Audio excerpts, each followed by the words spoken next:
ఇప్పుడు కొద్దిసేపు చిరంజీవి ముకుంద ప్రసాద్ మన పాలూరు ప్రసాద్ గారి అబ్బాయి వచ్చి మనందరికీ తమ దీన్ని అందిస్తారు సందేశాన్ని.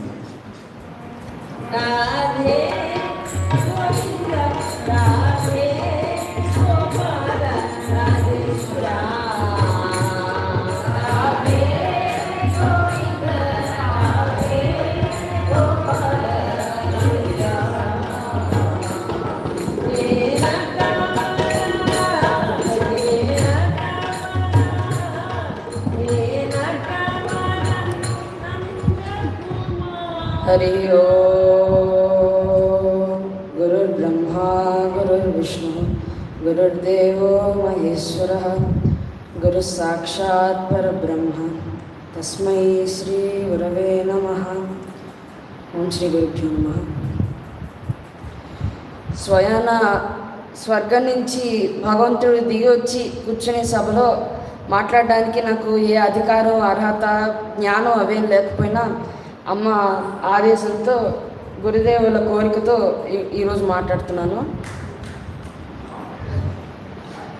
ఈ లోకంలో ఉన్న ఈ జ్ఞానంలో నాకు ఇంత కణం కూడా తెలియదు, కానీ తెలిసిన ఇంతైనా చెప్దామని అనుకుంటున్నాను. మరి ఇంకా ఈ ఏడాది శ్రీదేవి శరన్నవరాత్రులకి మనం ఇచ్చేసాము. గురుదేవుల కారణంగానే అసలు మనం ఈ రోజును మనం చూడగలుగుతున్నాము. ఈరోజు మనం వచ్చి భగవంతుడు కూర్చుని ఈ సభలో మనం కూర్చోగలుగుతున్నాము. ఆ గురుదేవుడు మనకి మన జీవితంలో ప్రతి అణువు మనకి సహాయం చేస్తూనే ఉంటారు ఇంకా సర్వకాలం. గురుదేవులు మనకి జీవితంలో ఎన్నో రకాలుగా సాయం చేస్తారు. అది పురాణాల్లోనూ భగవద్గీతలోనూ ఎన్నో ఉదాహరణలు ఉన్నాయి.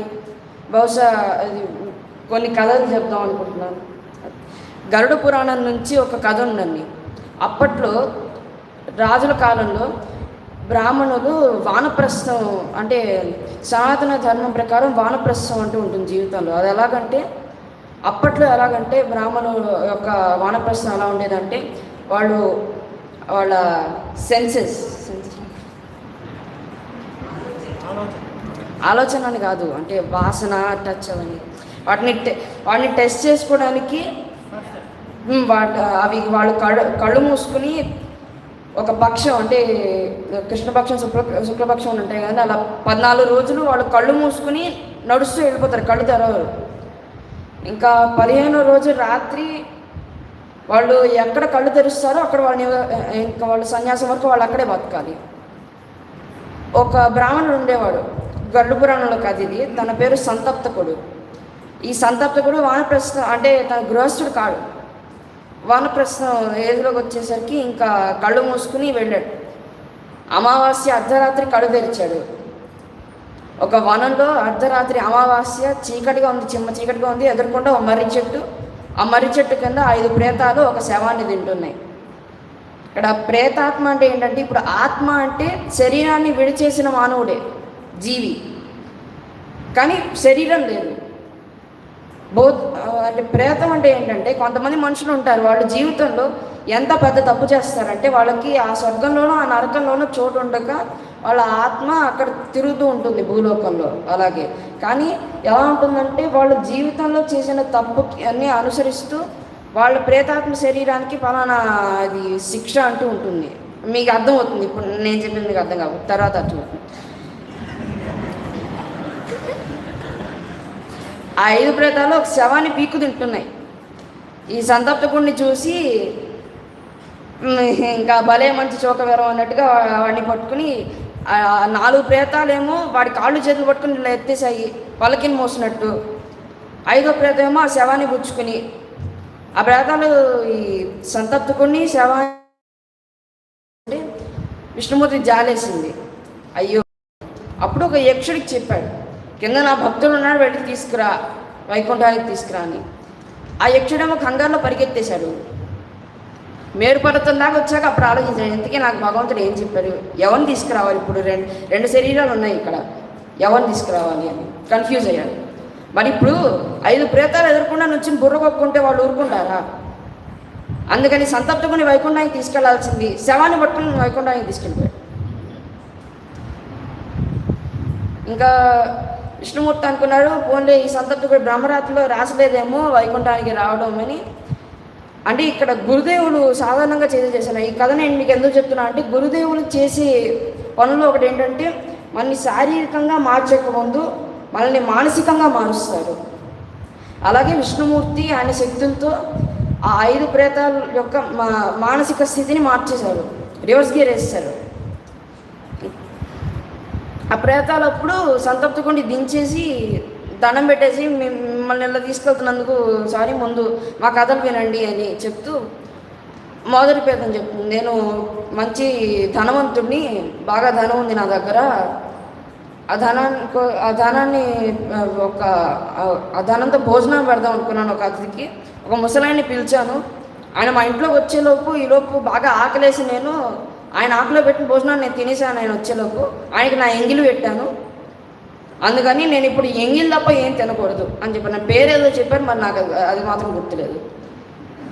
రెండో ప్రేతాత్మ మాట్లాడింది. ఆ రెండో ప్రేతాత్మ శరీరం ఎలా ఉందంటే మీకు చెప్పా కదా, వాళ్ళ చేసిన తప్పు బట్టి వాళ్ళ ప్రేతాత్మ రూపంలో వాళ్ళకి శిక్ష అంటూ ఉంటుంది. ఈ ప్రేతానికైతే ఒక పెద్ద పట్టుండి తన నోరు ఎలా ఉందంటే అది సూదిలాగా ఉండి చిన్న చిల్లు ఉంది, అందులోంచి మాట్లాడుతున్నాడు. తినడమైనా తాగడమైనా మాట్లాడమైనా అందులోంచి. తను చెప్తారు, అయ్యా నా పేరు సూచీముఖుడు, నాకు అదేంటంటే నేను ఒక యోధుడిని కానీ స్వార్థపరుడిని. ఒకసారి ఒక ముసలావిడ వాళ్ళ మనోడితో కలిసి కష్టపడి సంపాదించిన అన్నం తింటూ ఉంటే దాన్ని నేను లాగేసుకుని వాళ్ళిద్దరూ ఆకలిలో చచ్చిపోతూ ఉండగా నేను శుభ్రంగా తినేశాను. అందుకని నేను ఇప్పుడు ఈ సూచీముఖుడు నేను, అందుకని ఈ సూది లాంటి నోట్తో నేను తినాలన్నా తాగాలన్నా బాగా నరక యాతన వస్తుంది నాకు, కానీ ఆకలి దాహం ఇవన్నీ బాగా వేస్తాయి అని చెప్తాడు. మూడోవాడు చెప్తాను, నేను ఒక వ్యాపారస్తుని, నా స్నేహితుడితో కలిసి పక్క దేశానికి వెళ్ళి వ్యాపారం చేసి వస్తున్నాను. దారిలో నా స్నేహితుడి దగ్గర ఎక్కువ డబ్బు ఉంది కదా అని తన సంచి నేను పుచ్చుకుని తన నీళ్ళలోకి నదిలో తోసి నేను పరిగెత్తేశాను. వాళ్ళ ఆవిడ మరి భర్త లేకుండా నేనేం చేయనని ఆవిడ ఊరేసుకుని చచ్చిపోయారు. నేను పరిగెత్తినందుకు ఇప్పుడు నేను శీఘ్రంగా ఉండి, పేరు శీఘ్రం కూడా అయినా కూడా నేను తాబేలు కంటే ఇంకా స్లోగా నడుస్తాను, అది శిక్ష. నాలుగోవాడు చెప్పాడు, నా దగ్గర మా నాన్నగారి దగ్గర ఆస్తులు ఎక్కువ ఉన్నాయని మా అమ్మ నాన్న అక్క ముగ్గురిని ఎవరికి కనబడిన ఒక చోట్లో వాళ్ళని ఒక పెద్ద ఐరన్ జైల్లో పెట్టి మూసేశాను. వాళ్ళందరూ ఆకలి దాహంతో చచ్చిపోతే నేను శుభ్రంగా ఆస్తులతో బతికేశాను. అందుకని నేను రోధకుడు అంటే జైలర్ బేసిక్గా. క్షమించండి, ఇంగ్లీష్ మీడియం మీకు శుద్ధ తెలుగులో చెప్పాలంటే నా వల్ల కాదు.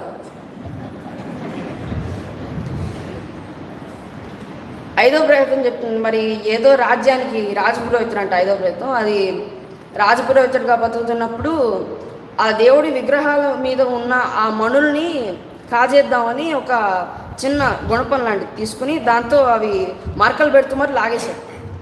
మరకలు ఉన్నాయి ఆ దేవుడి విగ్రహాల మీద, మణులు లేవు, లాగేసుకున్నాడు. రాజుగారికి ఎక్కడ తెలుస్తుందా అనే భయంతో కత్తి తీసుకుని రాత్రి రాజుగారిని చంపేశాడు. అందుకని నేను మరకలు పెట్టినందుకు నేను లేకపోని అని చెప్తారు. అప్పుడు వీళ్ళందరూ ఆలోచిస్తారు, అసలు మనం మన కథలు ఎందుకు చెప్పుకున్నట్టు అని. అప్పుడు సంతప్తి కూడా చెప్తారు, గురుదేవం అయినా భగవంతుడైనా మిమ్మల్ని మానసికంగా మారిస్తేనే అప్పుడు మీరు మంచివారుగా ఎప్పుడు ఫుల్గా మారుతారో అప్పుడు మీకు మోక్షప్రాప్తి అనేది లభిస్తుంది. మీ తప్పులకి మీరే ప్రాయశ్చిత్తం పడుతున్నారు కదా అంటే అప్పుడు వైకుంఠం నుంచి 6 రథాలు వచ్చి సంతప్తుడిని ఈ పంచప్రేతాత్మని తీసుకెళ్ళిపోయి మోక్షప్రాప్తి లభించింది అందరికీ. అలా గురుదేవుడు మనల్ని ముందు మానసికంగా మారుస్తారు. ఇంకొకటి ఏంటంటే ధర్మం అనేది అధర్మంపై ఎప్పుడూ గెలుస్తుంది జీవితంలో. ఈ జన్మలో కాకపోయినా ఇంకొక జన్మలోనైనా ధర్మం అనేది ఎప్పుడు గెలుస్తుంది ఈ లోకంలో అనేదానికి బ్రహ్మపురాణం నుంచి ఒక చిన్న కథ తీసుకుంటున్నాను. 2 స్నేహితులు, గౌతముడు మణికొండలుడు. గౌతముడు ఎప్పుడు అధర్మమే గొప్పది అనుకుంటూ ఉంటే ఈ మణికొండలుడేమో ఎప్పుడు ధర్మమే గొప్పది, ధర్మం పక్కే నుంచునేవాడు. మణికొండలుడు వాళ్ళ నాన్న వ్యాపారస్తుడు, ధనవంతుడు, అందుకని బోల్డ్ ఆస్తులు ఉన్నాయి ఇప్పుడు మణికొండలుడి పేరు మీద. గౌతముడు అది తీసేసుకుందాం అనుకున్నాడు. అందుకని గౌతముడు చెప్పాడు, సరే ఈరోజు మనం ఒక వాగుని పెట్టుకుందాము, ఊళ్ళో అందరిని అడుగుతాం ఏది గొప్పది, ధర్మమా అధర్మమా అని. ఇది త్రేతాయుగం, రాక్షసులు ఎక్కువ. మరి ఏదో మరి గౌతముడే అందరికి ముందే చెప్పాడేమో, మీరు అధర్మం గొప్పదని చెప్తే మీకు డబ్బులు ఇస్తాను ఏదో చెప్పుకుంటాడు. అందరూ ఎక్కువ మంది అధర్మమే గొప్పది అని చెప్పారు ఊర్లో వాళ్ళు. అందుకని మణికొండలో ఓడిపోయినందుకు ఆస్తులన్నీ ఇచ్చేశాడు గౌతముడికి. ఇంకా ఒక్క చిల్లర పైసా కూడా లేదు. ఆయన కూడా ధర్మమే గొప్పది అనుకున్నాడు. ఇప్పుడు ఒక దుష్టబుద్ధి గలవారు డబ్బులు తీసుకున్నాక వాళ్ళకి ఇంకా లోపల అహంకారం అంటూ ఉంటుంది. అందుకని అహంకారం పెరిగిపోయి గౌతముడు మళ్ళీ పెట్టాడు అతను పక్క ఊర్లో పెట్టుకుందామని. మళ్ళీ అధర్మం గెలిచింది అక్కడ, అధర్మం. అందుకని ఈసారి ఏంటంటే గౌతముడు కళ్ళు ఇచ్చేయాలంట. అందుకని ధర్మం పక్కన నుంచుంటాడు కదా, అందుకని ఓడిపోతే అవి ఇవ్వడం తన ధర్మం. అందుకని మణికొండలో తన కళ్ళు తీసి ఇచ్చేశాడు, 2 కళ్ళు. ఇంకా గౌతముడేమో అయినా కూడా ధర్మం గొప్పది అనేవాడు మణికొండలో. ఇంకా బాగా పెచ్చు మీరిపోయింది ఇంకా ఈ గౌతముడికి. మళ్ళీ పెట్టి ఈసారి ఏంటంటే ఓడిపోయిన వాడు చేతులు. మళ్ళీ అధర్మం గెలిచింది. నాకు తెలిసి గౌతముడు వీళ్ళందరికీ చెప్పినట్టున్నాడు, మీకు డబ్బులు ఇస్తాను అధర్మం గొప్పదని చెప్తే అని. మణికొండలో వెంటనే ఇంకా గొడ్డలు తీసుకుని 2 చేతులు అడ్డంగా నరికేసుకుని ఇచ్చేసిన ఆయన ధర్మం గొప్పదంటుంటే ఇంకా కళ్ళు లేవు, చేతులు లేవు, డబ్బులు లేవు. అందుకని గౌతముడు అప్పుడు మణికొండలోని ఈడ్చుకుంటూ తీసుకెళ్ళి, ఇది ఎక్కడంటే శ్రీలంక త్రేతాయుగంలో ఒక విష్ణుమూర్తి ఆలయం ఉంది అక్కడ. ఆ ఆలయం మెట్ల మీద పడేసి ఇక్కడే చావు నువ్వు అని ఆస్తి తీసుకుని వెళ్ళిపోతే ఆయన కూడా ధర్మం గొప్పదని అనే భావంతోనే అక్కడ కూర్చుని దేవుడు నామస్మరణ చేసుకుంటుంటే అప్పుడే రామరావణ యుద్ధం జరిగి రావణుడు చనిపోయి విభీషణుడి రాజ్యాభిషేకం జరిగి వచ్చాడు అక్కడికి దండం పెట్టుకుందామని. మణికొండలుడు కనబడ్డాడు. కథ ఏంటో తెలుసుకుని కళ్ళు లేవు, చేతులు లేవు. అప్పుడు విభీషణుడికి ఒక ఐడియా వచ్చింది. ఏంటంటే హనుమంతుడు సంజీవుని మూలిక తెచ్చినప్పుడు మూలిక ఉండిపోయింది. ఆ మూలికతో నయం చేస్తాడు. నయం చేసి కొన్ని మూలికలు మణికొండలుడికి ఇచ్చి ఇంకా నువ్వు కొంచెం డబ్బు కూడా ఇచ్చి ధర్మం యొక్క గొప్పతనాన్ని నువ్వు ఈ ప్రపంచంలో స్ప్రెడ్ చేయాలి అని చెప్పి పంపించేస్తాడు. ఇంకా అలా దేశాలు తిరుగుతాడు మణికొండలుడు. అప్పుడు ఒక రాజ్యంలో ఆగుతాడు. ఏంటంటే ఆ రాకుమార్తెకి ఎవ్వరూ తీర్చలేని జబ్బు ఉంది. ఆ రోగాన్ని ఎవరు తీరుస్తారో వాళ్ళకి నా కూతురు నుంచి పెళ్లి చేస్తా అని రాజు చెప్తాడు. ఆ రాజు మంచి ఎప్పుడు మాట మీద పడతాడు గట్టిగా. అప్పుడు మణికొండలుడు చేసి రాజు అయిపోతాడు. అంటే ధర్మం పక్క నుంచున్నందుకు ధనవంతుడు సొమ్ము నుంచి ఏకంగా రాజు. అప్పుడు 2 ఏళ్ళు గడిచాక రాజు మరణించేసి రాజు అయిపోయారు. కొన్ని నెలలకి దర్బార్లో కూర్చుని ఉండగా ఎక్స్పెక్టేషన్ పర్సనే వచ్చారు. గౌతముడు కుక్క కాట్లు కాళ్ళ నిండా పాక్కుంటూ చిరిగిన బట్టలతో వచ్చేసి నిన్ను మరి ఈడ్చుకుని తీసుకెళ్ళి పదేశాక నేను వెళ్ళి బాగా నా డబ్బులన్నీ పెద్ద పెద్ద బెట్ల మీద నేను డబ్బు పోగొట్టుకున్నాను. నేను చేసిన పాపాల కారణంగా నన్ను ఏకంగా చాలా శిక్ష పడ్డా నేను. అందుకని నీకు సారీ చెప్పుకుందామని వచ్చాను. దారిలో కుక్కలు వచ్చాయి, ఇదంతా జరిగిందని చెప్తే, ఇప్పుడు ఎవరైనా మణికొండలుడి చోట్ల ఉంటే నువ్వు పాపివి, నీ పాపాన్ని నేను ఎప్పటికీ క్షమించను, నా కాళ్ళు చేతులు కళ్ళు ఇచ్చేసాను అయినా కూడా నన్ను అలా వదిలేసావు అని తిట్టుకుని ఉండేవాడు. కానీ అది ధర్మం కాదు. రాజధర్మంగాను మిత్రధర్మంగాను తీసుకెళ్ళి నయం చేసి మొత్తం గౌతముడికి మణికొండలుడు డబ్బు ఇచ్చేసి, ఇప్పుడు చెప్పు ధర్మం గొప్పదా అధర్మం గొప్పదా అంటే మీదన్నమాట ధర్మం గొప్పదే, నేను ఇంక ధర్మం పక్కన నుంచుంటా అనేసి అప్పుడు పంపించేస్తాడు గౌతముడిని మణికొండలుడు. అంటే ఎప్పుడు ధర్మం అనేది ఎప్పుడో అప్పుడు గెలుస్తుంది. ఈ జన్మలో కాకపోతే ఇంకో జన్మలో గెలుస్తుంది. అలా గురుదేవుడు ఎప్పుడు మనకి అనుభవం ఉంటూ మనకి ఎంతో సాయం చేస్తారు. ఇంకొకటి ఏంటంటే గురుదేవుడు ఆయన దగ్గరికి మళ్ళీ చేర్చుకోవడానికి మనకు ఒక విధానం రాశారు ఆయన. కానీ అదంతా రాసి కూడా మనకి మన నిర్ణయాలు మనం తీసుకునే ఒక శక్తిని ఇచ్చారు మనకి. అంటే ఒక చాయిస్ తీసుకునే పవర్ ఇచ్చారు. భగవద్గీత ప్రకారంగానైనా ఇది పురాణాల ప్రకారంగా అయినా ఆయన ఏం చెప్తున్నారు బేసిక్గా, నువ్వు నిర్ణయాలు తీసుకునే అధికారం నేను నీకు ఇచ్చాను. కానీ ఈ విధానాన్ని నువ్వు ఫాలో అయ్యావంటే నువ్వు ఇంకా మళ్ళీ జన్మ ఎత్తక్కర్లేదు, నా దగ్గరికి వచ్చేస్తావని చెప్తున్నారు. గురుదేవులు అంటే ఎలా ఉంటుందంటే, ఇప్పుడు పుట్టిన ప్రతి ఒక్కడు అవివేకాన్ని కలిగించడానికి ఎప్పుడు గురుస్వరూపం అంటూ ఉంటుంది. అది తల్లి రూపంలో అయినా తండ్రి రూపంలో అయినా ఐజాక్ న్యూటన్ నెత్తిన ముట్టుకే వేసిన యాపిల్ రూపంలో అయినా గురుదేవుడు అంటూ ఉంటాడు ఎప్పుడు వివేకం కలిగించడానికి. అలాగా అంటే అంటే అవివేకత్వం నుంచి మోక్ష ప్రాప్తికి డైరెక్ట్గా వెళ్ళాలంటే షార్ట్కట్ గురుదేవుడే. గురుదేవుడు పాదాలనే ఎప్పుడు పట్టుకుని ఉండాలి మనం. అందుకని అంటే ఇలా బోల్డ్ కథలు ఉన్నాయి పురాణాల నుంచి అలా అనుకున్నాను. కానీ ఇవన్నీ చెప్పడానికి నాకు ఏ అర్హత లేదు, ఇంత కూడా జ్ఞానం లేదు. కానీ ఈరోజు అమ్మ ఆదేశం మీదకి వచ్చింది.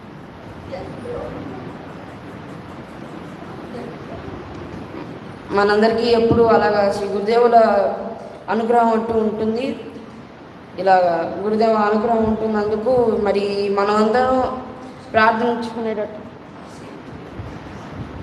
ఆయన ఆశీస్సులు మనకి ఎప్పుడు తెలుస్తూ ఉంటాయి. ఇంకా అలాగా ఈ ప్రపంచంలో అందరికీ కూడా మనం ప్రార్థిస్తున్నట్టుగా ఈ జన్మమే మనకు ఒకసారి ఈ జన్మమై ఆయన సాయుధ్యం పొందాలని, ఈ ప్రపంచంలో అందరికీ అదే జరగాలని పాపాత్మలో కూడా కనబడుతుంది.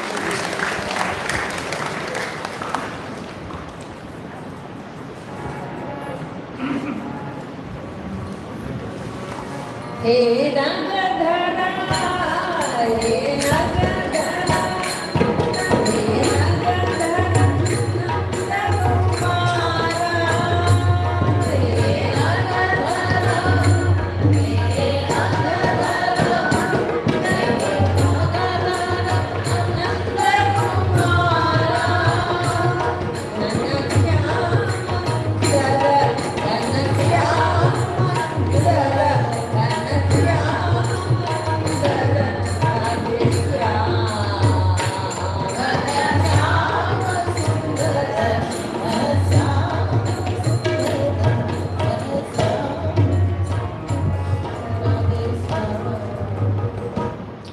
ఇప్పుడు కొద్దిసేపు సిటిఓ బాలసుబ్రహ్మణ్యం గారు వచ్చి ప్రసంగించాల్సిందిగా ప్రార్థిస్తున్నాం. బ్రహ్మసభలో కూర్చున్న తర్వాత ఒక నిష్టగా మనం కూర్చోగలిగితే వయసుతో సంబంధం లేదు. ప్రతి ఒక్కళ్ళ దగ్గర నుంచి, పసిపిల్లల దగ్గర నుంచి పెద్దవాళ్ళ వరకు ఎవరి దగ్గర నుంచి మనం బాబూజీ గురుతత్వాన్ని గురించి తెలుసుకోవచ్చు అన్నదానికి ఇంతకన్నా మనకి మంచి ఉదాహరణ లేదు. బ్రహ్మసభ యొక్క గొప్పతనం అటువంటిది. ఇంతకుముందు ఆ పిల్లవాడి తండ్రి బాలూరు ప్రసాద్ ఏమో లలిత సహస్రనామాలు ఎంత మనం చక్కగా చదవచ్చు, అది ఆయన చెప్తున్న కొద్దీ మనకి ఇంకా ఇంట్రెస్ట్ పెరుగుతుంది. ఇంకా చెప్తారేమో. ఒక్క చిన్న నామాన్ని పట్టుకొని, ఏం నామం అది, మందస్మిత ప్రభాపూర మధ్యక్రమేశ మనసాయన అని ఒక చిన్న నామాన్ని పట్టుకొని అమ్మవారి చిరునవ్వులో ఎన్ని రకాలుగా మనం దాన్ని భావించుకోవచ్చు. అందుకనే ఎవరో ఒక మహాత్ముడు అన్నాడు, మనకి పంచకోసారి ఇచ్చాట భగవంతుడు. ఆయన చెప్పాడు ఇంకో ఆరో కోసం ఇంకొకటి ఉందిట, మహాభావ కోశము అని. దానికి అసలు అంతం లేదు. అటువంటి భావాలు, చక్కటి భావాలతో మనకి అతను లలితా సహస్రనామం గురించి చెప్తే, ఈ చిన్నపిల్లవాడు రకంగా మనం ఎప్పుడు చదవని గరుడ పురాణం, బ్రహ్మ పురాణాల నుంచి మనకి కథలు తీసుకొని చక్కగా మనకి వివరించాడు. నిజంగానే మనందరూ కూడా నేర్చుకోవాల్సినటువంటి అవకాశం ఎవరికి అమ్మ ఇచ్చారు మనకి. నిష్టగా కూర్చోగలిగితే అర్హత ఎవరికైనా ఉంటుంది. బ్రహ్మసభ అనే దాంట్లో వయసుతో సంబంధం లేదు. నిష్టగా చక్కగా కూర్చొని చేసుకోగలిగితే ఎవరికైనా కూడా ఇటువంటి అవకాశం ఉంటుంది. అటువంటి అదృష్టం ఆ పిల్లవాడికి